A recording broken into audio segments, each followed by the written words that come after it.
Khaybar mengancam Madinah. Tahun kelima Hijrah, Bani Nadhir dipaksa angkat kaki dari Madinah.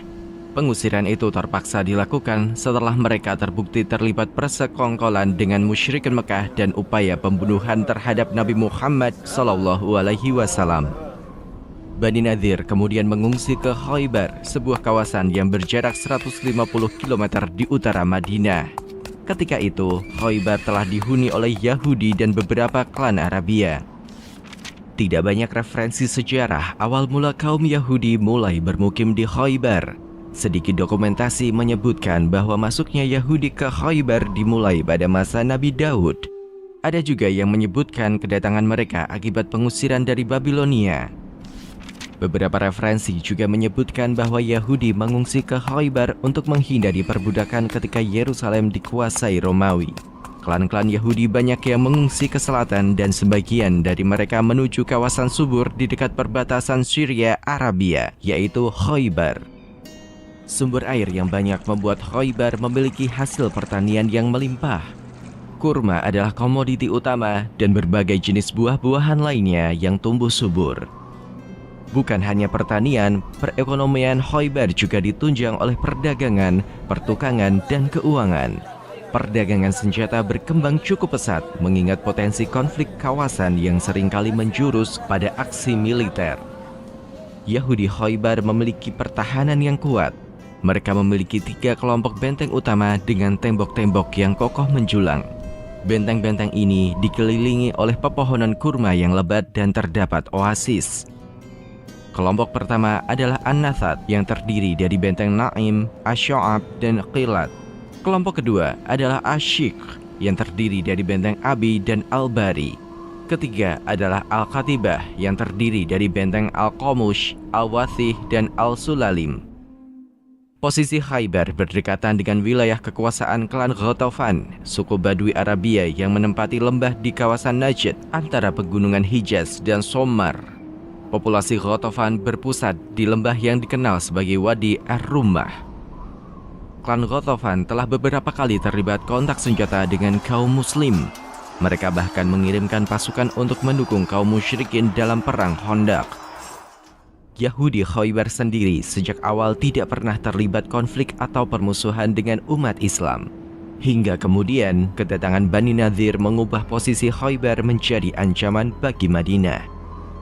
Tokoh-tokoh Bani Nadhir berhasil membangkitkan sentimen keagamaan dan menghasut Yahudi Khaybar untuk melawan Nabi Muhammad. Hasutan itu cukup berhasil dan menyerat Yahudi Khaybar dalam konflik Yahudi Madinah melawan umat Islam. Nabi Muhammad menyadari sepenuhnya apa yang terjadi dengan Yahudi Khaybar. Beliau terus berusaha secara diplomatis untuk mengingatkan mereka. Berkali-kali beliau menyampaikan tentang kebenaran Nabi akhir zaman yang juga tertulis dalam kitab Taurat. Pada masa-masa tersebut, posisi Madinah cukup rawan mengingat di dekat Khaybar terdapat kekuatan Syria Bizantium, Sassanid Persia, dan Ghatafan. Di sisi selatan, gelombang ancaman dari musyrikin Mekah masih berlangsung. Dengan adanya perjanjian Hudaybiyah, sisi selatan Madinah relatif lebih terkendali. Potensi ancaman musyrikin Mekah menurun drastis sehingga Nabi Muhammad mulai berkonsentrasi menghadapi ancaman dari sisi utara. Bulan Muharram tahun ke-7 Hijrah atau sebulan pasca perjanjian Hudaybiyah, Nabi Muhammad mengumumkan kepada para sahabatnya untuk bersiap menuju Khaybar. Sesuai dengan perintah dari Allah Subhanahu wa Ta'ala, Nabi Muhammad hanya akan membawa para sahabat yang terlibat dalam peristiwa di Hudaybiyah. Perintah Allah ini berkaitan dengan suku-suku Badui Arab Madinah yang ingin turut serta dalam pasukan Nabi Muhammad ke Khaybar. Namun, mereka tidak terlibat dalam perjalanan umrah yang tertahan di Hudaybiyah. Kawasan Khaybar yang kaya raya membuat mereka ingin mendapatkan harta rampasan. Hal tersebut diperkuat dengan janji Allah bagi mereka yang awalnya kecewa dengan perjanjian Hudaybiyah. Perjanjian tersebut merupakan kemenangan sebagaimana terekam dalam surat Al-Fath. Dan akhirnya Nabi Muhammad berangkat dengan 1.400-an sahabat yang semuanya turut serta dalam perjanjian Hudaybiyah.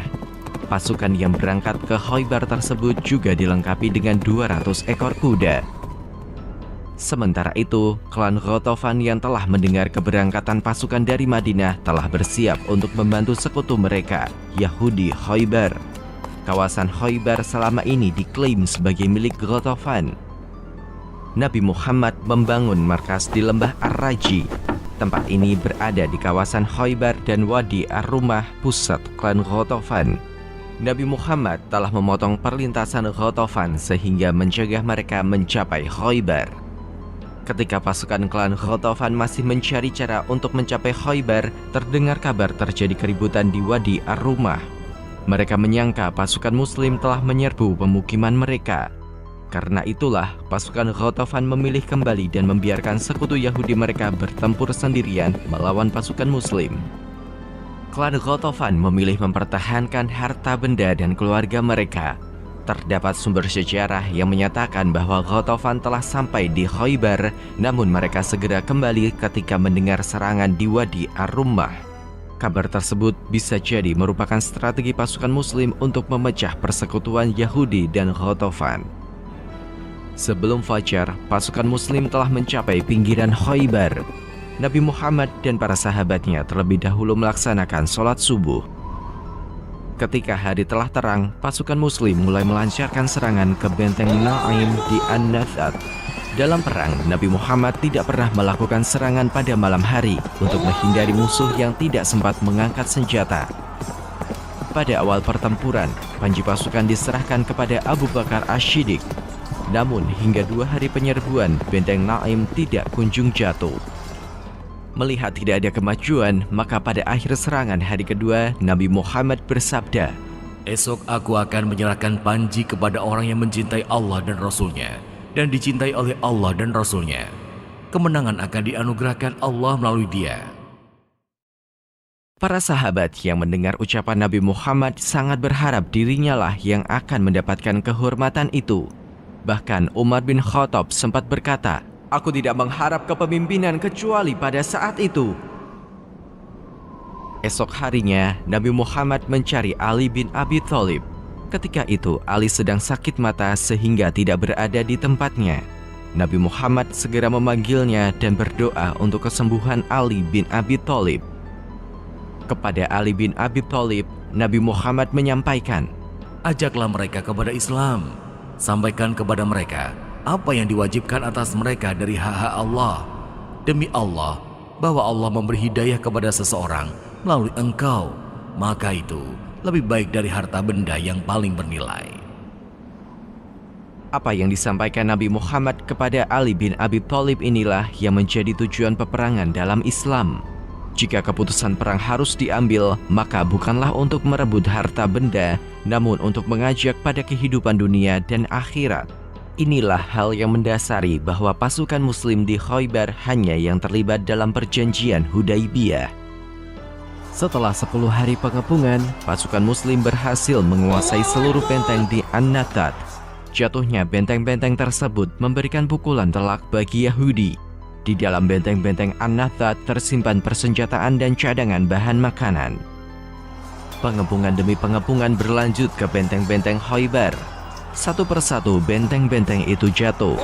Setelah pengepungan di An-Nathat, panji perang sempat berpindah dari Ali bin Abi Thalib ke Khubbab bin Al-Munzir. Hingga akhirnya Yahudi Khaybar memilih menyerah. Kaum Yahudi di Khaybar bersedia menyerah tanpa syarat kepada Nabi Muhammad. Mereka diizinkan membawa harta benda sebanyak yang bisa dibawa unta kecuali emas, perak, dan perisai.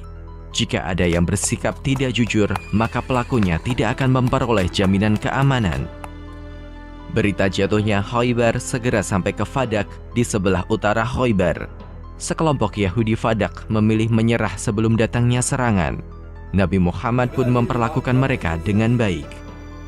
Kemenangan di Khaybar semakin meningkatkan kewibawaan umat Islam di Jazirah Arabia. Kaum musyrikin tidak menduga bahwa umat Islam mampu menjatuhkan benteng-benteng Khaybar yang kokoh dengan persenjataan lengkap. Dengan jatuhnya Khaybar, maka potensi ancaman dari Bizantium dan Sassanid Persia bisa diminimalisir. Nabi Muhammad kini lebih berkonsentrasi pada dakwah di berbagai penjuru Arabia.